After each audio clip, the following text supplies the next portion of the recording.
here. Welcome into TFW Live, the best kept secret in fantasy football. We keep that week one feeling going all year long.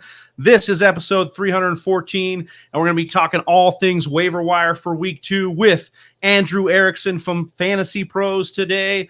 But first, got to let you know that support for TFW Live is brought to you by Manscaped. They are the best in men's below-the-waist grooming.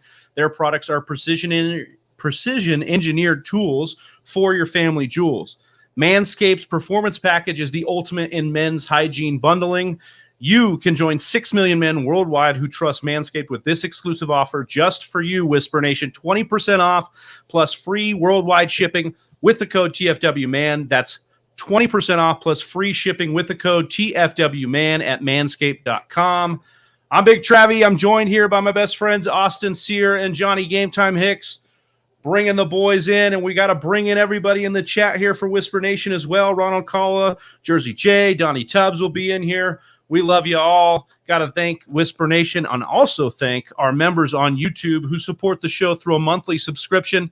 Gus Ramos, Pizza Belly, Don Caples, Bailey Ziegler, Kevin Davey, Nick, Brett Zabo, new dad Brett Zabo, John Credit, Eric Lorenzen, Donnie Tubbs, Jersey J, and Hanimal.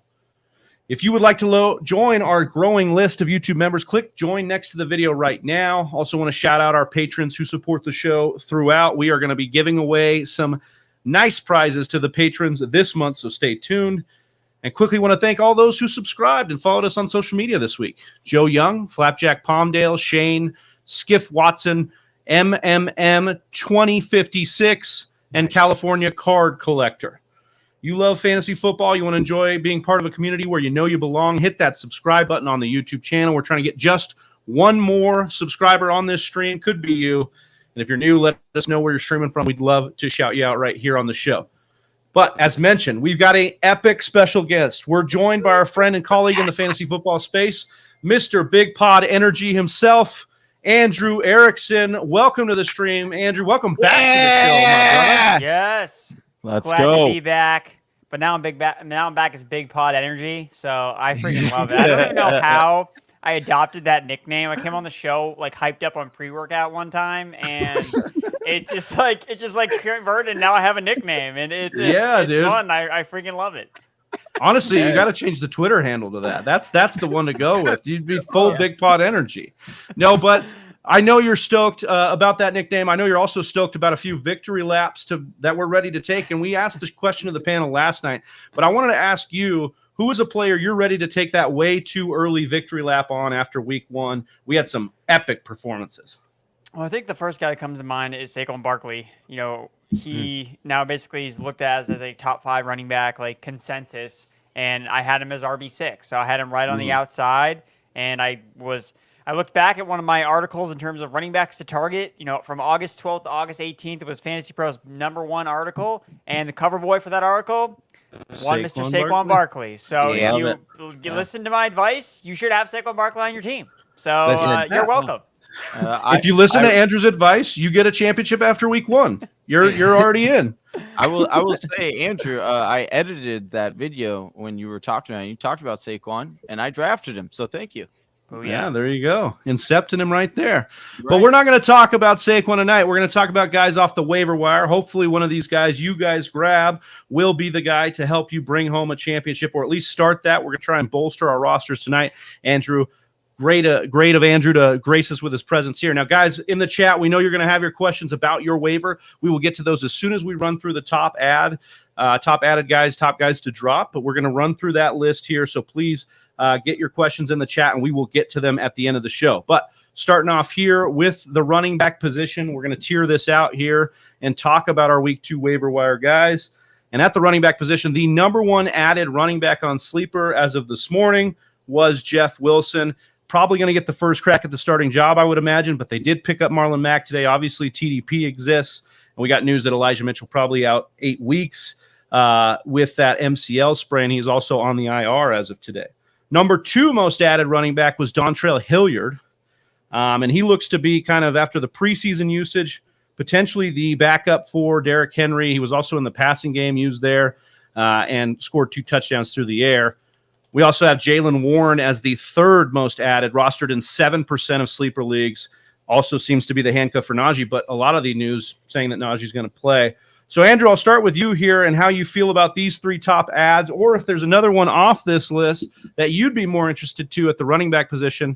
Just what do you think? Maybe let's start with Jeff Wilson here, Andrew.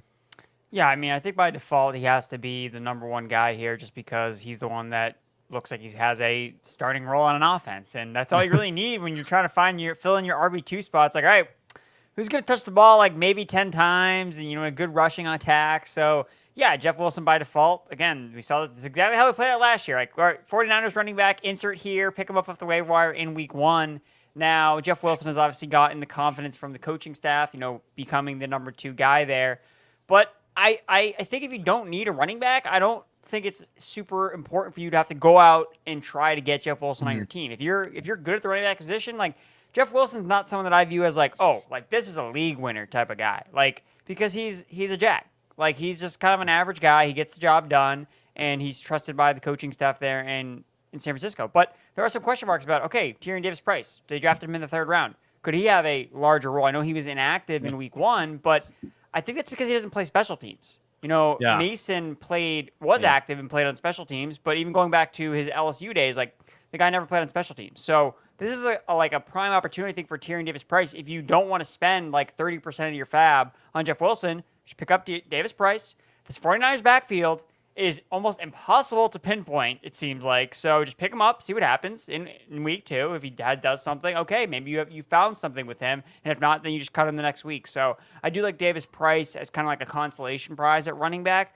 But Jeff Wilson makes sense to be the number 1 guy here.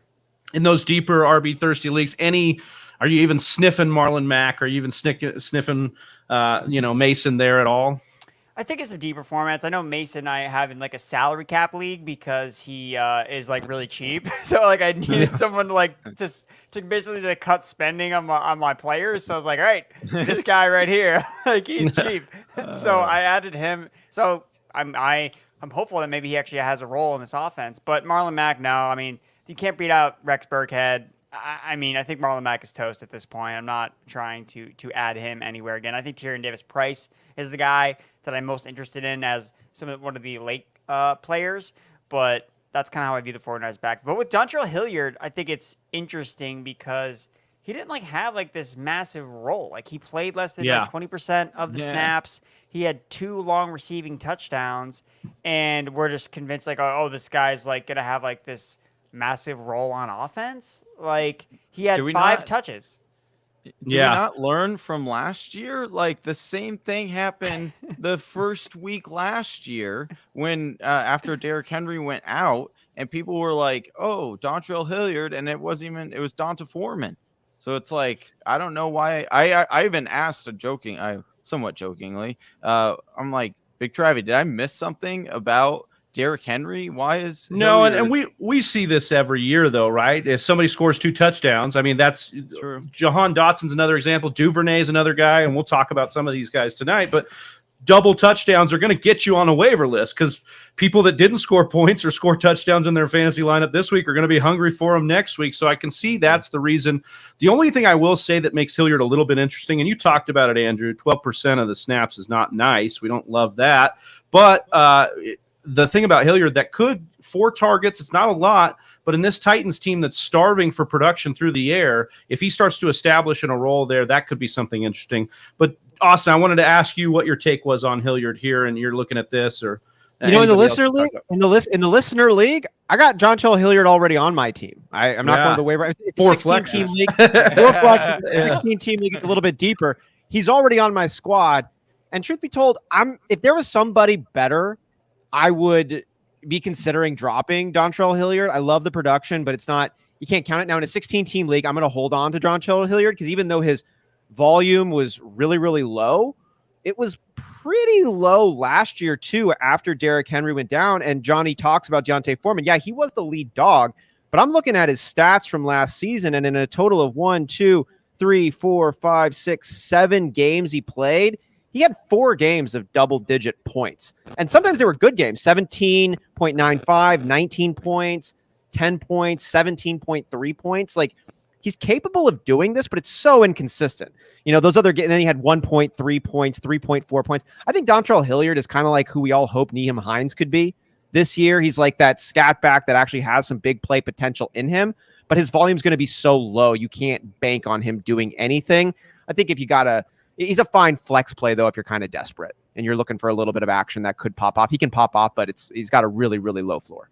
I'm trying to see, because like one of those touchdowns, he was on the field with Henry in the red zone. So that would be interesting. I would like to see some stuff go forward before I'm really spending the bank on him. But speaking of spending the bank, Andrew, before we move on to wide receiver, you said Wilson would be your top ad here this week, just de facto. What's the percentage of fab you'd be blowing? You said not 30%, obviously less than that. But what would you kind of be looking to spend on Jeff Wilson here, Andrew?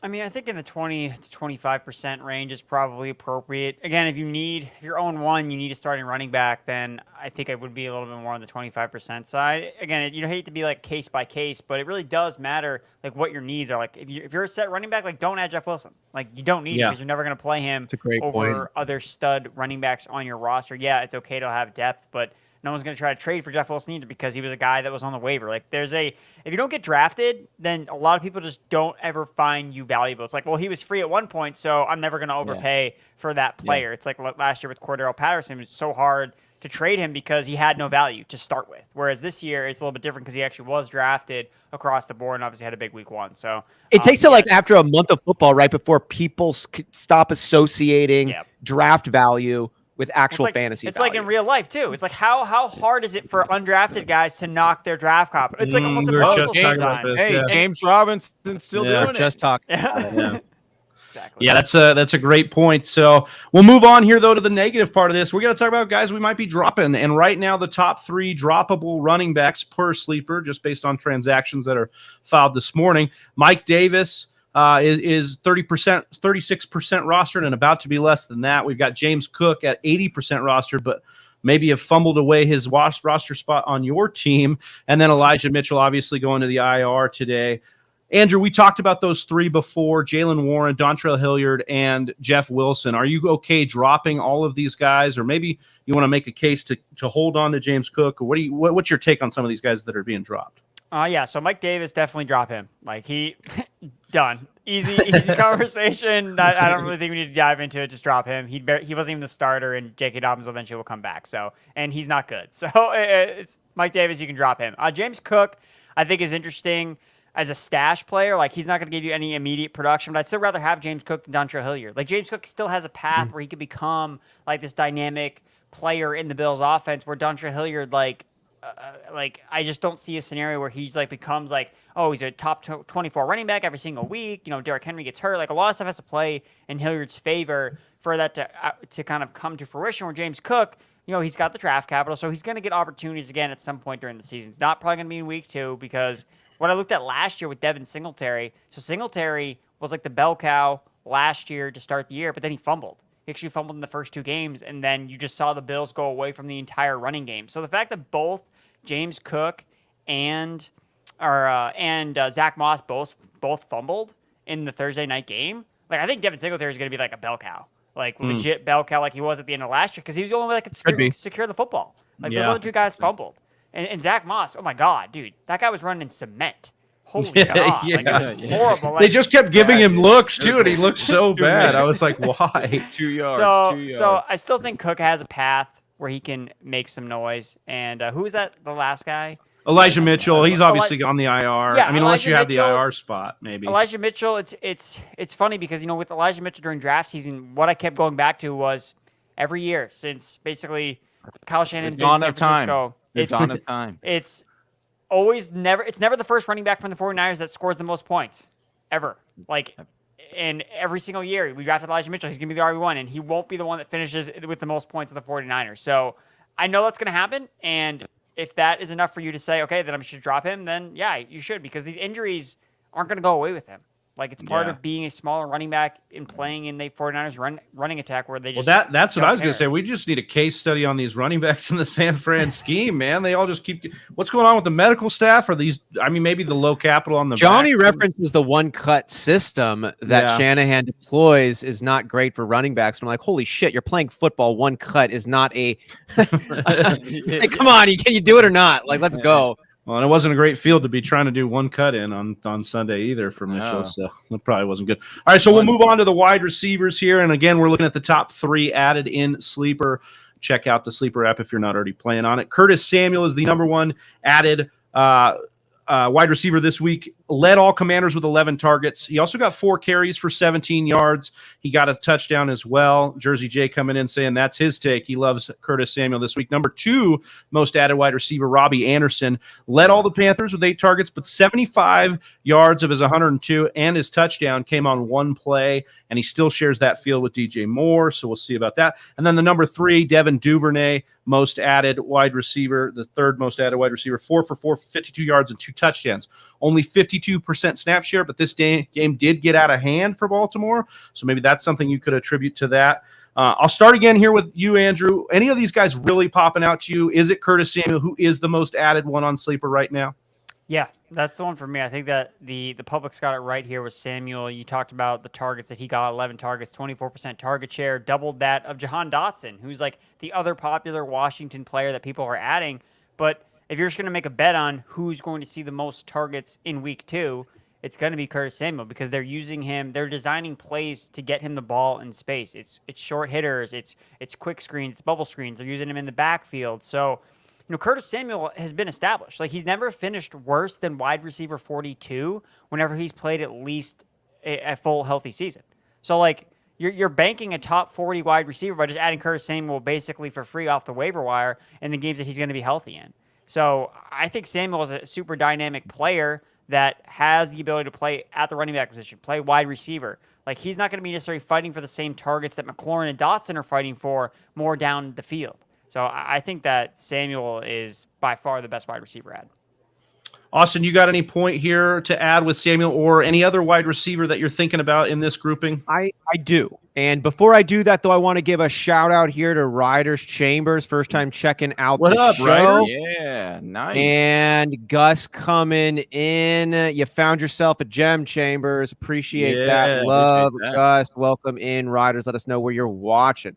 And everybody else in the chat who's starting to throw us your questions, please sit tight. We're going to get to those at the end of the episode. Going, though, to your question here, though, Big Travie, on the 3 wide receivers that we've got available up on the top 3 as of now, I'm going to go back here. I'm going to talk about Robbie Anderson, and I'm going to go back to 2020, the last time we saw a new quarterback start for the Carolina Panthers. That was Teddy Bridgewater. Teddy Bridgewater came in and broke all the DJ Moore roster's hearts when Robbie Anderson became his favorite wide receiver. Robbie Anderson finished as the wide receiver 19 in PPR that season. Is he as good as DJ Moore? I haven't thought so. I didn't think so that year. I had DJ Moore on my roster in 2020. And it sucked watching Robbie Anderson just get more production than DJ Moore was, because that's how Teddy Bridgewater preferred to play football. Do I think that continues? No, but it's happened before where Robbie Anderson has come in and made a really big impact in terms of target share and fantasy production. And we saw him last week get 8 targets, 5 catches, 102 yards, and a touchdown on that. We don't know what Baker Mayfield's preferences are. It's not a large enough sample size. And there's a world where Robbie Anderson, who's probably undrafted, could end up being a startable wide receiver most of the season going forward. So I want to give some shout out to Robbie Anderson. He does have a path to be a viable option all season long. Austin, you brought up Robbie Anderson on social media and how he kind of said no to Baker Mayfield being potentially traded there, and then Baker Mayfield ended up there.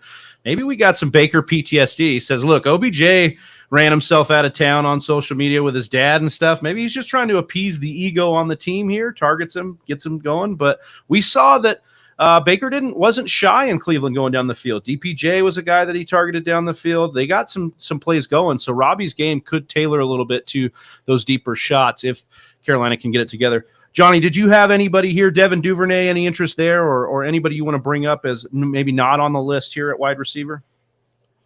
I do think Duvernay is a little bit interesting, right? He's got some decent metrics. He's really fast, so it makes me almost think that he could be that Marquise Brown kind of speedster on the outside. We all thought it was going to be Bateman, and I mean Bateman certainly showed his speed on Sunday, but if we are wrong and like Bateman runs the more shallow routes, then Duvernay does have some upside because we know Lamar will sling it from time to time. And so I do think he's a little bit interesting. Again, I wouldn't put him second on this list. Well, actually, I would put him above Robbie probably, just because I'm not a fan. I'll be honest. I'm not a fan of Robbie Anderson. Not after what he did to my boy Baker, threw him under the bus like that. What do you do with your boy Baker in the Baker game? likes him. He gave him a touchdown. No, Baker gave him a touchdown. He should. Yeah, that's what I meant. Baker likes him. Baker made him look good. Baker Yeah. Baker put him on this show, so he should be thanking Baker, fair right? enough. Yeah. Yeah, All right. enough. So let's move on to the guys that we'd be looking at dropping right now. The top 3 droppable wide receivers per sleeper right now: Devontae Parker, Jalen Tolbert, and Sammy Watkins. Andrew, are we good with dropping all of these bums? No, I'm just kidding. They're good at football, but are we good with dropping them here to get some of the guys we talked about? Yeah, I'm definitely dropping Tolbert, definitely dropping Watkins. Parker, though, is interesting because he is one of 9 wide receivers in week 1 to run a route on 100% of his team's dropbacks. So Robbie Anderson also falls in that category. But what I'm saying is Parker has elite usage in the Patriots offense. Yes, it's not a great passing attack, but the fact that you're running a route on every single dropback that your quarterback has is just rare to find. And in this particular game, it was a horrible matchup. Like, everyone knew the Patriots were going to suck against the Dolphins. I'm a Patriots fan. I knew they were going to lose. Like, I knew it was going to be a disaster. And it was a bad matchup against Xavier Howard on the outside, a perimeter cornerback. But I don't think you should shy away from Parker. I would give it another week with him in particular. So, again, I don't mind if you want to take Robbie Anderson over Devontae Parker, because Robbie Anderson also, like I mentioned, ran around 100% of the team dropbacks, same as DJ Moore. So it's a very good usage he has in the Panthers offense. But like Duvernay was at like 52%. Right. I need him to be on the field more. So I'm going to try to keep Parker if I can for at least one more week. Now, if Mac Jones ends up like missing a lot of time, okay, then it doesn't really matter what your role is in the offense at that point, because it's just going to be not great quarterback play. But no, I want to hold on to Parker. All right, so we'll move on to the tight end position, and I think there's, over the last couple of years, there's been no guy talked about as much, maybe on the waiver columns, as Taysom Hill. He's back here again as the number 1 added tight end after his Swiss Army knife usage remained there even after Sean Payton, but mostly used as a runner. 4 carries, 81 yards, and a touchdown on a huge play there. We also have Gerald Everett being added as the second most tight end at 35% rostered. Look, he's just an athletic tight end, red zone threat, high-powered Chargers offense. And then we've got O.J. Howard, people chasing those touchdowns against. But this one's really bad, guys, the dual touchdown chasing. 2 snaps, 2 targets, 2 catches, 2 touchdowns. I mean, this guy just comes into the game, he scores a touchdown, rolls out of bed. So if he gets more snaps, maybe it'll be like 5 touchdowns in a game. No, yeah, we'll get something going there. But Andrew, what do you think about the tight end landscape this week for waiver, and any of these guys really piquing your interest here? It's Gerald Everett for me. I think that you look at the opportunity he has, especially without Keenan Allen playing on Thursday night. I think you just have some initial value with him just right away, and then he plays in a high-powered offense. Like, there's touchdown. He scored a touchdown last week because Justin Herbert's his quarterback. Manly touchdown. Yeah, so I think that he's the clear one for me here. Taysom Hill played 26% of the snaps. He scored he had a 60-yard run. Is that going to happen every single week? Like, probably not. Like, yeah, it does make sense that he is in the conversation because he has touchdown upside because they have packages for him in the red zone. So there is touchdown opportunity there. So if you're looking at him versus just, I hope this guy catches a touchdown, then yeah, I think Taysom Hill falls into that bucket. But for you to just confidently start Taysom Hill as your tight end 1 every single week, I mean, you're playing with fire. And O.J. Howard, I mean, you hit the nail on the head. The dude isn't even the starter on his team, and he just caught 2 touchdowns. If his role increases and next week he's starting over Brevin Jordan, then okay, I'm definitely more intrigued. But I'm not gonna try and go get him after he's been cut from multiple teams, and I'm not going with O.J. Howard. I maybe I'm a sicko, but we got a rib condition for Alvin Kamara. Now he's not. They said it's not serious, but they said that he was dealing with some sort of rib thing. They worked out some people, I think, this week and signed some practice squad running back. But do we see? Latavius Murray? Yeah. So do we see some more usage actually as a rusher from Taysom Hill? It wasn't the thing he was used the most, but is it that crazy to think that we could see an increase in rushing, or is that just reaching a little too much? I don't think it's crazy. I mean, I would rather have him than OJ Howard on my roster just to kind of see how things shake out. Because if you're right and you have this, and then there's always a weird thing where it's like if Jameis goes down, if Dalton goes down, okay, now he's in a quarterback. So there are some scenarios where he has upside. And again, when we're looking at these bottom dwelling tight ends, it's like they're all kind of the same. Like you're just hoping one scores a touchdown, and at least Taysom Hill has a big role in the red zone. Austin, Johnny, any of these guys getting you going here? No, I like the Everett pickup on that.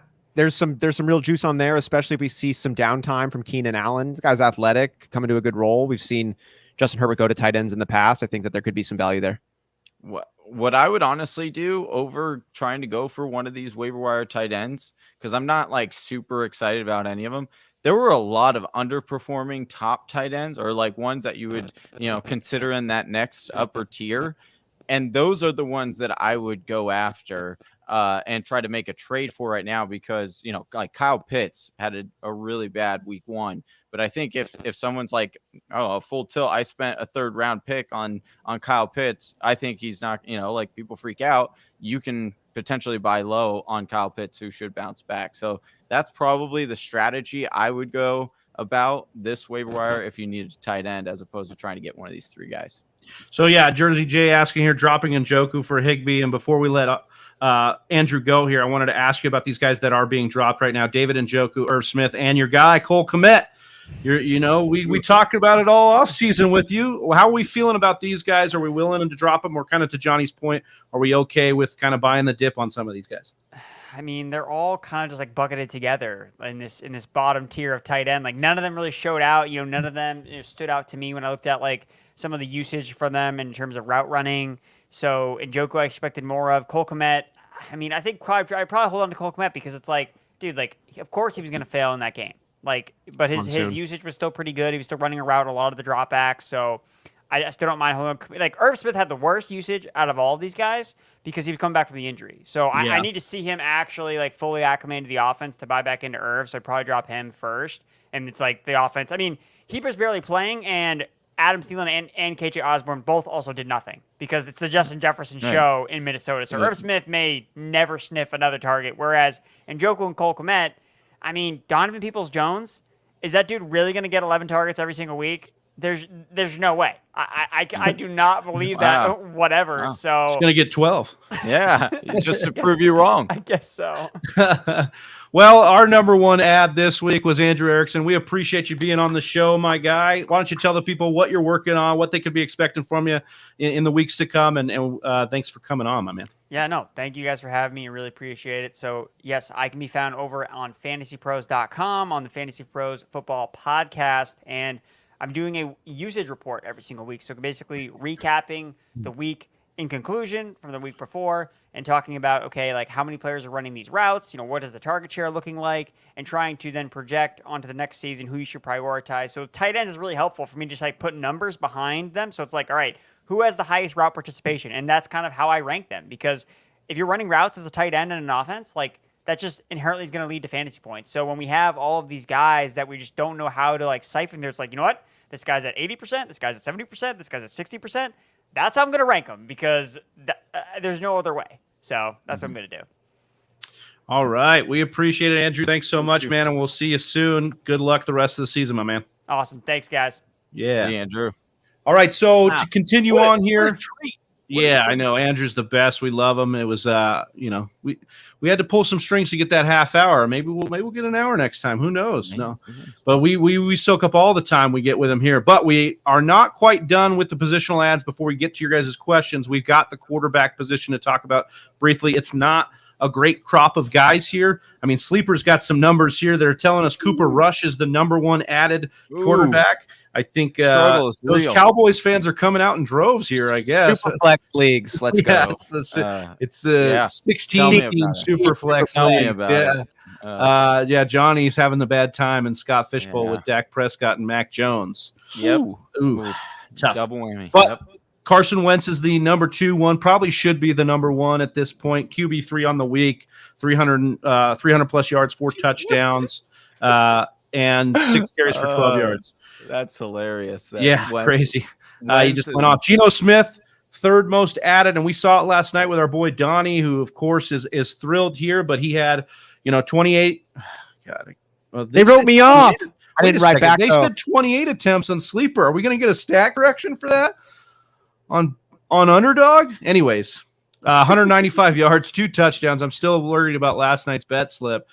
Make sure you guys are subscribed to the channel. You can catch all the watch parties with us and win some money. So, guys, any takes here on these quarterbacks? Austin, I'll start with you. If any of these are getting you going here, I know you're a big Cooper Rush guy. Yeah. I don't know. I mean, maybe nobody was a Tom Brady. Nobody was a Tom Brady guy. Until we got to see him step in. Nobody was really a Brett Favre guy until we got to watch him come in and step in. So we'll wait and see on Cooper Rush. Best of luck, my man. But Carson Wentz, Geno Smith. Carson Wentz, he has these moments. He has these pop-offs. He had a string of them in Indianapolis last year, and he was an all-right streamer there for a little while. Like Carson Wentz is somebody to keep your eye on, especially in deeper formats. Don't expect 4 touchdowns, 300-plus yards every single week, but, if they got weapons over there, he's going to be behind center. He just showed you he can do it. He's shown you can do it in the past. It'll probably be inconsistent. Geno Smith, the numbers weren't as flashy, I think, as flashy as the win was, but he looked good. And there was a point when he was like 12 for 12. Like he's looking accurate. He's looking pretty good. I heard somebody make a stat earlier. Yeah, there's like a lot of these quarterbacks who might be quietly working on their game. Like we've seen Teddy Bridgewater, Marcus Mariota, Ryan Tannehill, perhaps. And here we go now with Geno Smith. These guys who we drop our expectations for. But look, these guys all used to be the number 1 dude in their high school, maybe the number 1 dude on their college team. Like these are fucking ballers, right? And maybe they get to the NFL and they're a little overshadowed, but they keep working at it. They stay consistent. They keep trying to grind and get a little bit better, get a little bit tighter, get a little more focused. And maybe that's what we saw to Geno Smith. Is he going to be a flashy quarterback? Probably not based on that system, but he might be really competent with a pretty high floor. The flash, well, I think both of these guys get a little bit of intrigue because their weapons are good. Yeah. We love Tyler Lockett. We love DK Metcalf. Wentz's side of the ball, man. Curtis Samuel, the number 1 waiver ad. Jahan Dotson had 2 touchdowns. Terry McLaurin's a boss. Whoa. So Logan Thomas coming back from injury eventually. So Gibson looking good. Weapons. Yeah, Gibson had a great catch. Me and Johnny finally. Yeah, it was like, man. So there's definitely some intrigue there, especially in the Superflex leagues here. So I think the most exciting thing about Geno Smith was his post-game interview where they asked him, everybody wrote you off. He's like, yeah, they wrote me off. I just ain't right back. And I thought that was, I love it, dude. I love it. Nice. You know how fast he said that on the sideline. Yeah, he knew. He was waiting. He was waiting to say that. And God bless him for it, man. I think that was awesome. So let me just ask. Yeah, go ahead, John. Just real quick. Do you think it's more it was like a system thing with both Gino? It's like a double-sided question, right? Do you think it was more of a system thing on like why Gino was able to succeed? Because it was the short they had a really good game plan as well. And then Russ, on the contrary, like we see him struggle really with his first game out of Seattle and not be nearly as efficient as we're used to seeing. Well, there's a couple things I think are at play, and I don't want to play devil's advocate because I don't want to take away from the night that Seattle had. It was great. But that place was electric, especially electric in a game where Russ is coming back and they were spurned, as Austin talked about off air. Is every single home game for them going to be like that? Probably not energy-wise. Is their defense going to show out with Jamal Adams not in the lineup every week? I don't know. Did they have a specific game plan for Russ Wilson and get that going? I think this is a game where we're going to look back and be like, maybe Seattle just played, above their weight here in this one. Now, they could keep it running, and they could, but they're in a tougher division too. But that division looks a little bit shaky right now. So who knows? I mean, we see the volatility in the NFL, the parity all the time. So it's definitely something that could be at play. I'm just pumping the brakes a little bit on the optimism for Seattle when Vegas, a lot of smart, sharp people were like saying that this team was probably not going to be very good. I hear those. I'm like, I'm moving on to a new day with Seattle. a little bit. And I think that, we've been saying Pete Carroll is washed. We said that a little bit, or at least hinted in that category. We've also said, how good is Russell Wilson? Maybe they really weren't vibing well together. Is Pete Carroll still a top-level coach, or is he in that Mike McCarthy camp? Is he moving into that, the Bill Belichick camp? Is he one of these coaches that once was all on it that's now getting a little stale, a little bit tired? Or was it just not a good pairing? I think that they prepared a really good game plan. Gino, I think he's better, and I think that whole team was really well prepared, and I think there was a good coaching exercise, in-game adjustments, all the things throughout. I would not say the same thing for Nathaniel Hackett and the Denver Broncos. I mean, they fucked that end of game up. They just straight up did. That was a mental lapse. That was some rookie coaching shit. Like, Russell Wilson should have been better on that. They wasted 30 seconds to call a timeout. And looking at the sideline the whole time. It wasn't strategic. It was a straight up mistake. And at the end of the game, game one, you make that type of mistake. They tried to ice your kicker and you missed the 64-yarder and then you went for it again. Like, it looked really not awesome. And Russell Wilson, 69% completion percentage, 340 yards, no turnovers. Like, it wasn't horrible, but there seems like there needs to be a couple of things tightened up over there in Denver. I think they'll figure that out. But I'm putting a lot of this one on the coaching. You trading? Yeah, I think there was definitely an advantage between the two coaches last night. That's a great point, Austin. But I do think it's something where we'll see kind of how things shake out a month from now or 6 weeks from now, how we feel about both these teams. I don't want to make any judging, but there's no overreaction week like week one overreaction week. So let's get after it anyways. But guys, we have one more question through the waiver ads. Then we're going to get to all these questions. Snap came in with a great question. Everybody's popping off. I can't wait to get into these.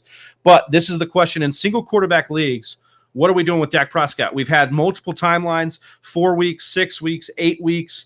This reminds me of Russell Wilson. We were just talking about him, Russell Wilson last year. Are we dropping Dak Prescott in our single QB leagues? Austin or Johnny, I'll start with you.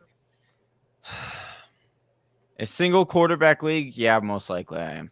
Just because it's so deep. I mean, you can get Fields like on the waiver. Most likely you can, if you don't like Fields because you don't believe, then there's also, Carson Wentz you can stream.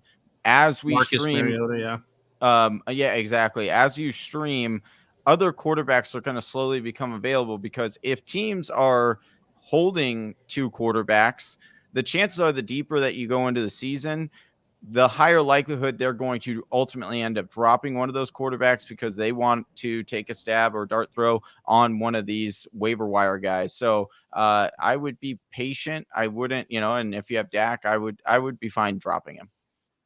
Austin, you agree with that? Yeah, and I think if you do it, you just recognize that he's probably going to get picked up. Someone's probably in your league going to be like, I got Dak Prescott, and they're going to be feeling good about it. And, he could come back and do really well. Just brace yourself for that possibility. But the weapons over there in Dallas are different than they've been. The offensive line is not what it's been.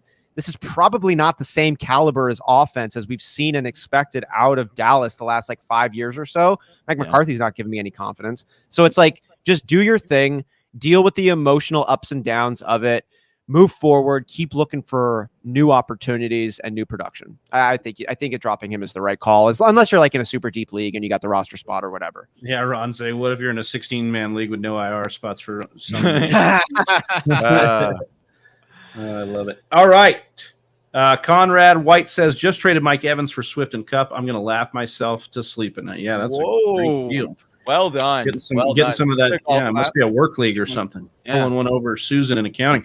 All right, the Snap Fantasy Football Podcast, our brothers over there at Snap, they said popular question from their Discord channel. Make sure you guys are jumping over there to help them out. Would you drop Cam Akers for Henderson if available on your waiver wire? Austin. If the question is who would you rather have on your team right now, Cam Akers or Darrell Henderson, the answer is Darrell Henderson. Darrell Henderson had 80-something% snap share. He got the start over Cam Akers. Cam Akers then did not do well. And if their rookie running back hadn't been hurt in that game, Cam Akers might have been the third stringer. And it's the week one, Darrell Henderson was the starter, and then Cam Akers came in and he wasn't good. So the idea is Cam Akers is going to get better. And then also he's going to get better than Darrell Henderson. Right now, who do you want? Who would I want? I'd want Darrell Henderson. I don't know. I mean, I'm not disagreeing with what you're saying there, Austin. Yeah. But I don't know if I'm ready to do this. I think this might be an overreaction. And I simply say that because if you look at, they played Buffalo. Buffalo has an extremely good D line. You can't run up the middle. It was a lot like Tampa Bay last year. Like, you couldn't run up the middle, but how do you attack it? You run to the outside. Well, Henderson is the speedier, quicker guy. And so that's why I personally think that he was more involved in this game plan, because you couldn't run it up the middle. Now, they play Atlanta, Arizona, and San Francisco over the next 3 weeks. I think that you attack those defenses by just running right into that. Like, their D lines are not great. And so I personally think that I would just hold on Cam Akers, because I think he'll be more involved. We also heard Sean McVay saying, like, So you wouldn't drop Akers for Henderson now? I would drop somebody else. Like, I would keep both these running But backs. that's not the option right now. Yeah. The only option is to drop Cam Akers for Darrell Henderson in this hypothetical world. Gun to your head. I would not right now. Here's why I would, because I'm with Austin on this, and that's only because we've seen that when Henderson gets the action, he can be a top 15 guy. And Johnny, your point is that the line was bad. Well, that could explain away why Henderson didn't play too well, right? Because up the middle and the line was bad. If you want to talk about what keeps you on the field, pass protection. We all saw the video of Cam Akers going the opposite direction of a player coming in, and that sacked Matt Stafford. And hold on. And we talked about this. We've talked about it for 3 years now, that everybody talks about pass protection, and Darrell Henderson was top 6 in the NFL in PFF's pass protection grade. So this is a guy that's going to be on the field. But pump the brakes for a second. That play, what we actually all gas. What that play, Cam Akers actually did exactly what he was supposed to do on that play. I actually watched a film breakdown of Dan Orlovsky, and Dan Orlovsky said that was actually on Stafford, because Cam was supposed to flash it, and then he releases, and it was a dump off. And Stafford didn't want to he didn't go there. And so it was actually like not go there. But I will say, like, on film, it makes it look horrendous. But apparently, but regardless of what he was supposed to do on that play or not, I just think people keep writing off. People keep writing off Darrell Henderson as a pass blocker, and he's done it now for 3 years. So I'm with Darrell Henderson. I'm okay with it. With it. I just don't feel great about it. No, it doesn't feel great. No, of course you drafted him six rounds higher. Of course you don't feel great about it, but you got to move. Sometimes you got to go. As Austin likes to say, easy come, easy go. But we'll see what happens there. Drop Wan'Dale Robinson for Curtis Samuel. Giants love their slot receivers. I'm in on it, especially with Sterling Shepard getting back. So even if they like, and Wan'Dale is day-to-day with a knee injury too. So do anything anyways. He's a rookie. Easy. Let's go. I think that's a good one. Let's see. I mean, there's a lot of rookies that are phenomenal. So like Kadarius Toney. Yeah, I'm just saying. Like, I'm like, we had the Podfather on, and Wan'Dale actually was one of the breakout finders, top 5 wide receivers for rookies. So yes, you dropped. I like Wan'Dale. It's fine, but Wan'Dale or Curtis. I'm going Curtis. Sure. You're just Johnny's in that devil's advocate mood tonight. Just don't drop anybody, okay? They're all still on your roster. Practice a little patience. Jay Land in here says, "Sup guys, trade Dotson for ETN." I mean, if you can get ETN back for Jahan Dotson, yes, I would. Love that. Man, let's go, dude. I mean, I think we kind of asked this to Andrew, but I think you just did an overarching play. But Jay was asking about Njoku for Higbee, and I want to have some clarity from you guys on that one. If we're dropping David Njoku for Tyler Higbee this week, I'd take Higbee over Njoku. Yeah, I think. I want to give credit. I think it was either Travis, Donnie, or Austin. One of you three said it in one of our conversations about the O-line and how, if their O-line really is a struggle. Now, again, Bill's D-line was Donnie. Donnie. So Donnie was mentioning how the O-line, so it does mean that he'll get rid of the ball. Yeah, it was a safety blanket. So and the thing is Higbee actually did get a lot of target market share in this offense even before this year. That's why I was on him last year. He ran a ton of routes on Stafford's dropbacks last season. So, yeah, he's definitely going to be somebody that's active. We've got Van Jefferson kind of nursing his way back, maybe Allen Robinson being ineffective. Higbee, I think we're unanimous on being able to pivot here. Yeah. You know, Cleveland's offense, especially the passing offense, not giving me a lot of hope after Sunday, but we'll see how that works out. Albert coming in here says Curtis Samuel or Jahan Dotson. And I think based on the ads, based on what we talked about with Andrew, are we in agreement we'd go Curtis Samuel over Jahan Dotson, even though the 2 touchdowns happened there? Yeah, I like Samuel. The one thing that I'm tied to is we did have a guest on and asked him, and Dotson was being heavily. They were like, Dotson is what everyone's sleeping on, and his upside is a little bit more tantalizing to me than Curtis Samuel. But I'm just throwing that out there. I was just trying to get a little bit of feedback on why you guys are so sold on Curtis Samuel for Washington. Yeah. So I'll take Curtis Samuel because of the following reasons. He's has history with this coaching staff from Carolina, both Scott Turner and Ron Rivera. They recently paid Samuel. Last year before the season, they gave him a nice extension. He was supposed to be part of their plans, and he got injured. And this is a guy who has demanded targets when he's been healthy on the field.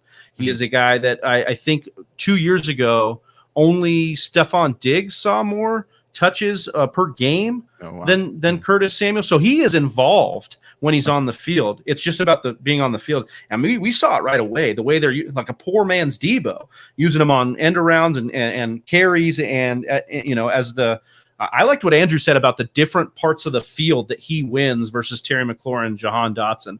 And that, while Logan Thomas makes his way back, is something that could be of value, especially in like PPR formats for sure. Like it. Let's see. Dark Shadows 993 says Amon-Ra or Mike Thomas, wide receiver 2, no PPR. So standard league, are we going Michael Thomas or Amon-Ra St. Brown? Ooh. Did you see how large of the market share Amon-Ra had? 30, like over 30%, wasn't it? And DeAndre Swift ball. Yeah. And Hawkinson's healthy. Yeah. Dude, Swift had like three. But Austin, what if Hawkinson or Swift are healthy? It's like, here we go, man. Amon-Ra is a dude. He's a dude. Like, not a jag. The opposite of a jag. Mike Thomas is great, but he's volatile. I will say, a lot of people think, I'm blanking on his name. A lot of people think the Falcons corner was the best corner last year, not Diggs, who got all the interceptions. And Mike Thomas just baited that guy on 2 touchdowns. Like, he went up and got that ball. Now, Jarvis Landry led in target market share, but I do think Michael Thomas is making his way back into some. I was thinking Mike Williams, be honest. I was like, Mike. Yeah. Well, the way he spelled it, you could have thought it was Mike Thomas on the Bengals. So maybe maybe a different Mike Thomas. So Amon-Ra definitely over the 4th wide receiver on the Bengals for sure. I would probably go Amon because he goes against Washington this week. Over Michael Thomas, who's playing Tampa Bay. I like that. I'm still not all the way in on, like, most lineups. I'm getting Michael Thomas in, especially like flex wide receiver 2. But if I have Amon-Ra St. Brown and I'm going between the 2, Amon's fully healthy and all the way there. Michael Thomas is showing great signs. That was a great game for him. He's looking good. But yeah, let's see. Thoughts on Rashad White? Asked Gus Ramos. So I was watching this game pretty carefully. Obviously, pretty invested in Rashad White. Liked his profile coming out. Fournette looked amazing. So I think unless a Fournette injury happens, Rashad White's pretty useless. But something happened was Fournette was a little gimpy on his last drive. And he came off, and nothing was reported. Nothing's come out. I think it's mostly to do with nothing. But then White got all the love and got all the action. So that's just a microcosm of knowing that he's a hold for me. I like what I saw out of White. Yeah, he's definitely one of those top handcuffs. All right. Elias, all these Twitch followers, thanks for watching, guys. I appreciate you guys all. We love it. Yeah. Elias Lau, do you guys think I should sell Michael Thomas and James Robinson for A.J. Brown? Robinson is my RB4, MT my wide receiver 2. I don't know if I love this, but AJ Brown got me really excited this week. It's just like there's a world where Michael Thomas is the best player in this. There's a world where James Robinson is the best player in this trade. Right now, AJ Brown is the best player in this trade. But damn, we always say the person who gets the best player is usually the one who wins. But when you don't totally know in 3 weeks, I'm not surprised if Michael Thomas just goes crazy. I just love AJ Brown. Only the second time in his career got 13 targets. Like I just love the fact that they're giving him what they said they would do.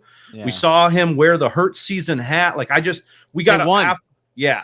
I mean, Josh Norris, Underdog, said that A.J. Brown reminds him of Terrell Owens reincarnate, and it kind of struck me with a chord, too, that he looked kind of like that part. Yeah, there was specifically one. I don't know. If we're talking about dog meter, I just feel like A.J. Brown. I'd be on the A.J. Brown side. But I understand the risk you're talking about, Austin. Definitely. This is an end-of-season trade. Like, if the trade deadline was coming up right now, let's pretend we're in week, 11 right now instead of 1. To push you then forward? I would be like, yes, go ahead, especially because you got Robinson is your RB4. He's not starting for you anyway. So if you're in that position, I want to make my starting roster as good as it can be right now. Yeah, having A.J. Brown instead of Michael Thomas makes your starting roster better if James Robinson is on the bench, but there's a lot of football up ahead. Yeah, I would get more. Like I would DJ Moore?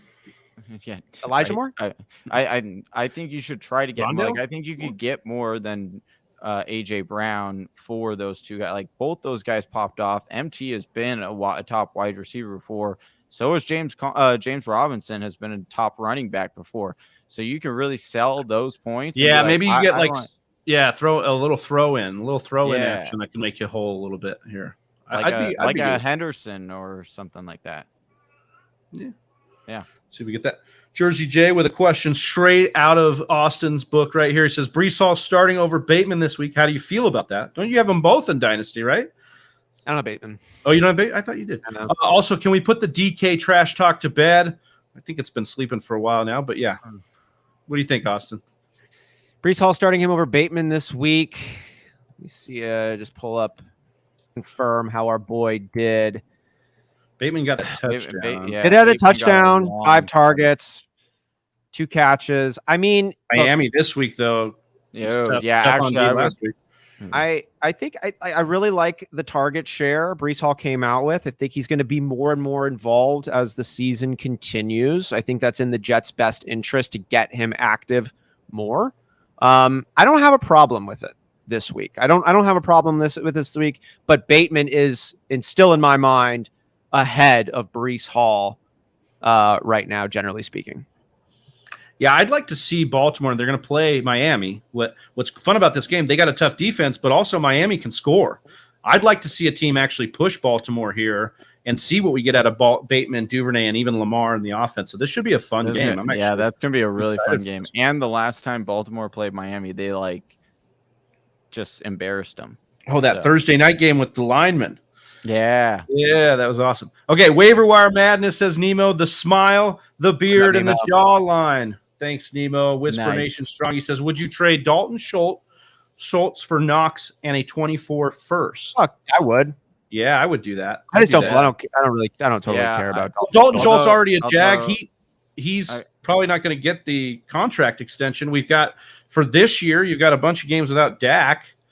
Knox will have a regressive. Knox is going to have a regressive year this year. That's because they have so many weapons and whatnot. But I would still do this deal because I think long term, you're way better off with Knox and a first. Getting a first on this, I would probably do it without Knox. He's getting right.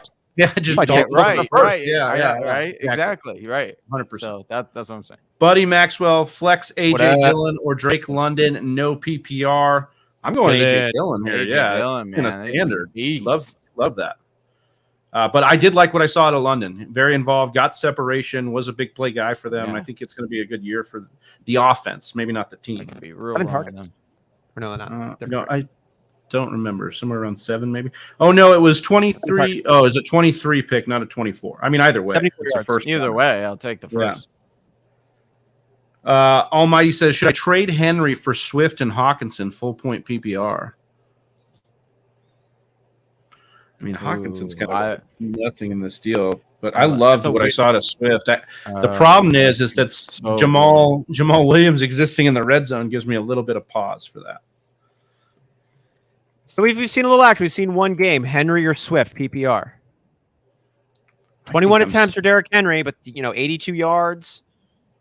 Dude, I'm still leaning. I'm still leaning Henry. It's kind of like the line. I want to take Austin's caveat from the last trade question, where it's like, I might be doing this if I had 4 or 5 more weeks of this, but I think right now it's kind of hard to make that case. Although, man, did Swift, dude, I'm taking Swift, man. That's a better offensive line. They will be in a lot more comeback modes than. I think Tennessee could be equally in comeback mode. They didn't. They lost to the Giants at home. Yeah, that's true. I think the Titans they were fake last year, and we're seeing. But the thing is I'm not saying that like, oh, Swift is so much better than Henry. That's not what I'm saying. But when you can get also Hawkinson, and it's probably being suggested because you don't have a very good tight end, then I would probably do this deal. I think I'd probably do it too. PPR too, yeah. I'd like to know who your tight end is. Like if you're upgrading at tight end too, like this is probably a good deal. You got Irv Smith or like Mike Gesicki. Yeah, definitely hit the smash. I think so. Yeah. D-Dub Season says, "Yo, what's going on? What up? Start to next week. Devonta Smith, Cam Akers, DJ Shark." The answer is no, but it's in the listener league, so you have to. I would go with Devonta Smith again. And I'd probably go DJ Shark. I have to see it with Akers first. I can't trust Akers right now. Like I literally from a 4th rounder all the way to I gotta see it. Dude, I mean, could you? I get that. Could you I get it. trust him in your lineup right now? Only reason no, there's no trust. You're throwing him in there with a lot of hopes and dreams, but it is against Atlanta. So if there is any team that he would probably be able to run on, it would be Atlanta. Think about it like this really quick. If we hadn't seen Cam Akers come back in the playoffs, and if Cam Akers had gotten his injury closer to the James Robinson timeline, where would Cam Akers have been going in this year's redraft? Probably like in the double digits further down. Probably would have been. You could flop. You could flop, and maybe Henderson gets a little bit more of a dip because. So I think we're looking at variables that we can just cut. It's like we were banking on him being more recovered, better, back to full strength. He's not. Like the Achilles is a real thing. He doesn't have the favor of the coach. Like that's an answer. Like we waited this long to get the answer. Now we got the answer. Boom, it's there. Yeah, Devonta Smith is not going to be blanked because the coaches don't like him and he's not getting playing time. He's going to get blanked because A.J. Brown demands targets and maybe it's a Dallas Goedert game, Yeah. And I think, but that can flip. I think it's a similar situation in Vegas where we're going to have games that are Waller games or they're Renfro games, but they're always going to be Adams games for the most part, And so, like, I think that's what we're dealing with. So that's fine. I'm fine with Smith in there. And then Shark is just, you got to hope for the dart throw. I don't think Akers really has that in his wheelhouse right now. Gotta see first. So I feel I would probably Elias says I was gonna pick up Wentz. I have Dak, but I traded A-Rob for Lance. Is this a good move, Johnny? Yeah, since you have Dak, I'm okay with it. I am concerned with Lance, but I mean he's going to be a fine quarterback. He'll have fine games and then he might have the occasional upside, I'm interested to see Lance and not a monsoon game. But I mean The problem is that Fields got home a little bit, so that people are like juxtaposing the two. But I'm excited to see Lance in maybe normal conditions here. So I don't mind that deal. I don't mind that deal. The leash is probably going to be shorter though. Man, that's crazy. A-Rob, Gabe, Sutton, Zay Jones, start to PPR. Middle 2, Gabe and Sutton. Yeah, I'm with that. Yeah. Let's Feel see. pretty good about that. Hey, Jones, nice job over there, though, in his week 1. Not bad.